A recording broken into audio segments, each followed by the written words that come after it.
Kajibubudeko Honorable Councillor Gobaita Mosendi ati yatwadde style endala. Yagamba people power, our power, people power, our power, our power, people power, our power, people power. Thank you very much. Please resume your seat.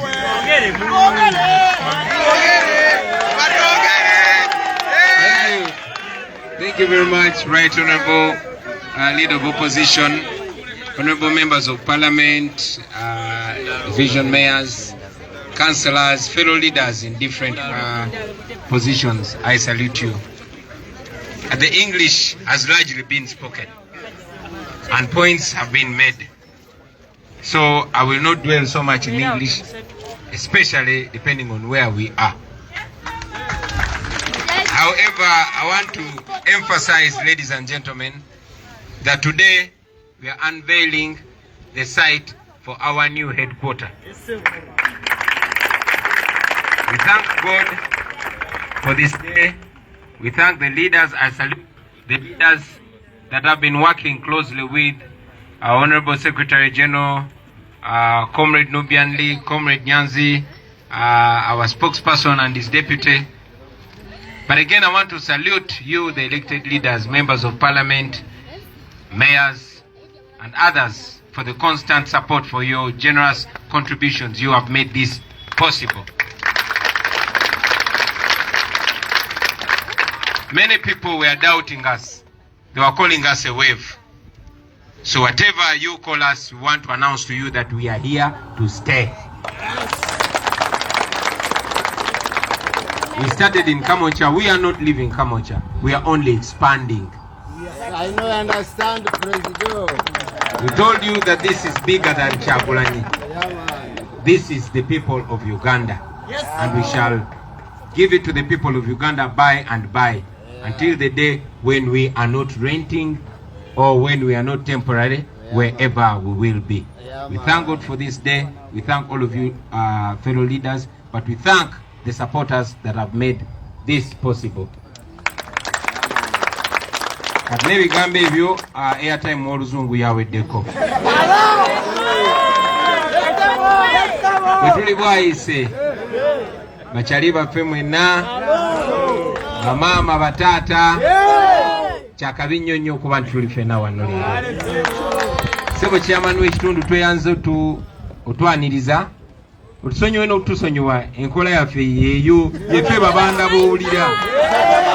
Era enkola ya kibanda kubanga tukola ebintu byaffe mu Robert style, kubanga tumanyi nti wadde bitukola biri mu mateeka, naye abatufuga kubanga bo bamenyi b'amateeka beteefuteefu otulemesa mu ngeri yonna. Ninaffe tukozesa obwongo bw'ekika ekyawaggulu okulaba nga tubayita kulitalaba buli mulundi. Era nga Secretary General bw'akyogeddeko, twabitinze intelligence yaabwe kubanga tebali intelligent. Katuli wano olunaku lwaleero.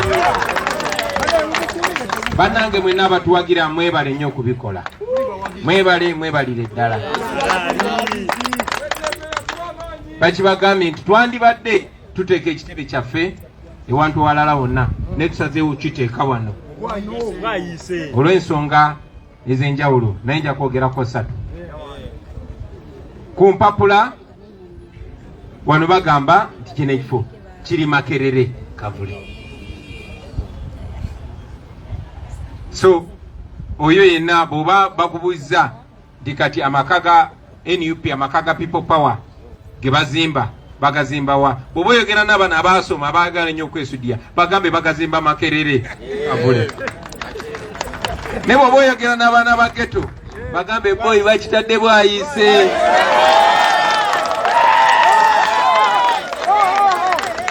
Ate bw'oba oyogera n'Abaganda abakkiriza ennyo mu by'okuwangaala bagambe bakizimbye Kavule. Era nga leader of opposition bwagambye si nsobi ekitebe kyaffe tukizimba Kavule. Abo abaali balowooza nti tuli muyaga, tuli bakuyita, tetuli kisogasoga, tetuli paapaali, tetuli muwafu, tuli muvule. Bakyogeddeko tubadde nga tula Kamwokya Neera nakigambako abakyala abali bakuŋŋaanye lwasembayo kusinkana Kamwokya ng'ekifo ekyo tekitumala okusalawo tugaziire wano ate nga tukyayongera okugaziwa. Basebo ne banyabo kino tukikoze kubanga tukkiriza ng'ekirowoozo kye tulina newankubadde nze nkikulembera tekikoma ku nze kuba tekyatandikira ku nze. So twagadde ne people power ne NUP ebeere yammwe ng'esobola n'oku-outlivinga ffe kuba sigenda kubeera president wa NUP lubeerera, si endowooza yaffe. Era tulowooza ti nga bwe bazimba essinzizo nga bwe bazimba omuzikiti era nga bwe tuze tulaba ebyokulabirako twagala n'emyaka 10 emyaka 2 emyaka 3 ne bwe tuba tetukyali mu nsi nga tewali wa family yaffe agamba naye ate wano waffe nedda wano wammwe bannayuganda mwenna. Ne bwe tulina obuyinza wajja kusigala nga bakola mirimu gy'abannayuganda paka nakyemalira ng'agudde. Naye njagala obategeeza ssebo chairman wano woolaba bwe tugenda okuzimba ekitebe ekya gavumenti egenda okulembera Uganda nga Museveni. Bino tubikola kuba Uganda empya tetugenda kusooka kutuula mu ntebe byoke tutandika okutegekera Uganda empya. Nedda, tutandika kati. Mwe muli gavumenti abakulembeze baffe era bye mukubikola byonna mubikole nga mmanyi nti muli gavumenti.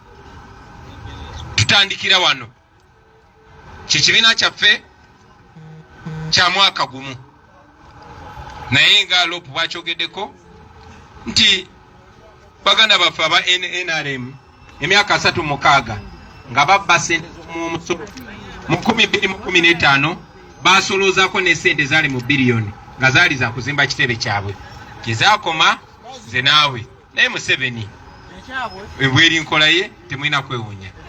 Basebo ne bannyabo twagala mu bbanga ttono tubeere n'ekitebe wano, tubeere n'ekizimbe ekituweesa ekitiibwa, ekizimbe ekya gavumenti erindiridde okudda mu buyinza.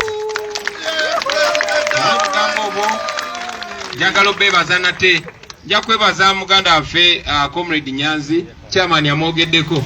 Omanyi nali nze sobola kwetuukira oba n'abalabe bamanyi nate Nyanzi nawe watukola bubi kuba twagamba wesibe masiki atogende ng'otambula ng'omulema kati bwakutegeera batya. Kuba basebo ne bannyabo n'okutuuka ku level eno tubikoze tubikweka si kuba nti tuli beerufu ne mumanyi banakyemalira abatufuga bwe bagezaako okulaba nga tetulina kye tukola. So n'obugambo obwo muzikirize n'obba mulisaako ku kifaananyi ky'ekitebe kyaffe bwe kirina okufaanana basebo ne bannyabo.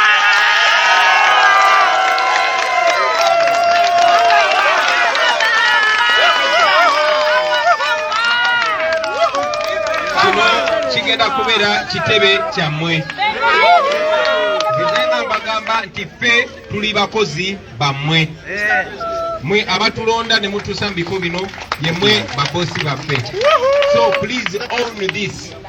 Wano njagala mulabewo nga ewammwe. Njagala muyiseewo ng'ewammwe. Njagala muwagirewo ng'ewammwe. Naye okusingira ddala njagala mu defendingewo, njagala mutaaseewo ng'ewammwe. Abasebo ne bannyabo abatuweere.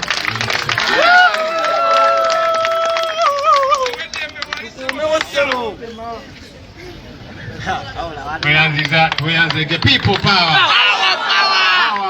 People power. Everywhere. NUP.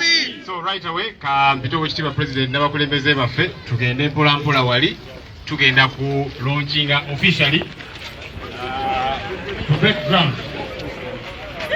Mr. President, you don't have to wear the helmet, Mr. President.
Let's listen. Okay.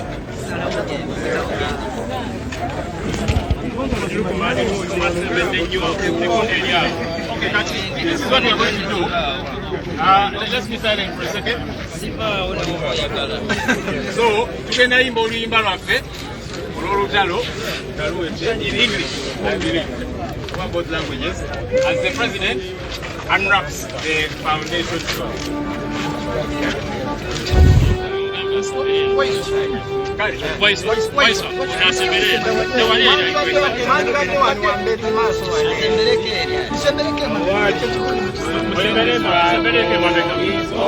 We shall wear the victor's crown. We shall wear the victor's crown. We shall wear the victor's crown. When the struggle is over, we shall wear the victor's crown in a new Uganda. Oh,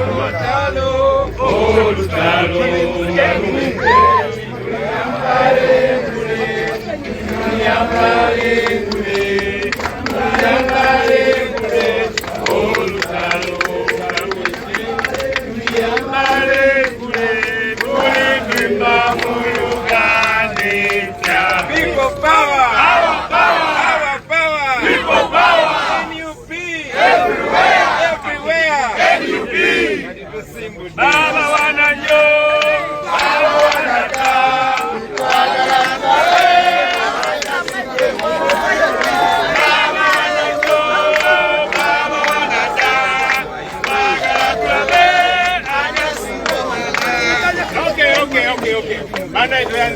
Okay. We shall release our president.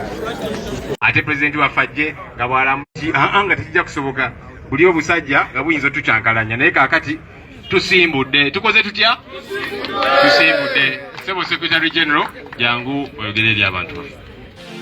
Webale kulaba KKTV Uganda, the inspiration and the best broadcasting around town. KKTV, the global experience, the might, the power, and all you need with KKTV. We are your broadcasting experience.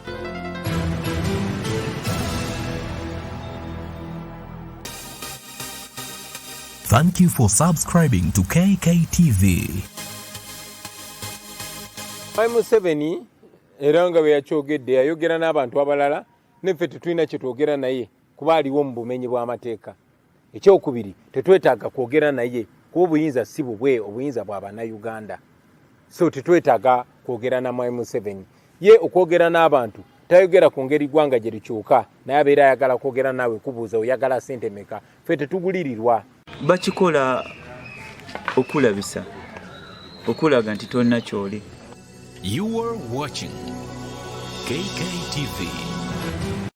Chikulaga nti eno gavumenti ya Museveni eriwo mu bumenyi bw'amateeka, tegondera amateeka, tegoberera amateeka, yo ekola byeyagala. Omuntu omu yasalawo, bwasalawo nti kati beera mulamu ng'obeera mulamu, bwasalawo nti kati beera mufu ng'obeera mufu. Mr. Update kanumbe, oba bankuba bankube, oba banzita banzite, oba kyekigwawo kigwewo. You are watching KKTV. Webale kulaba KKTV Uganda.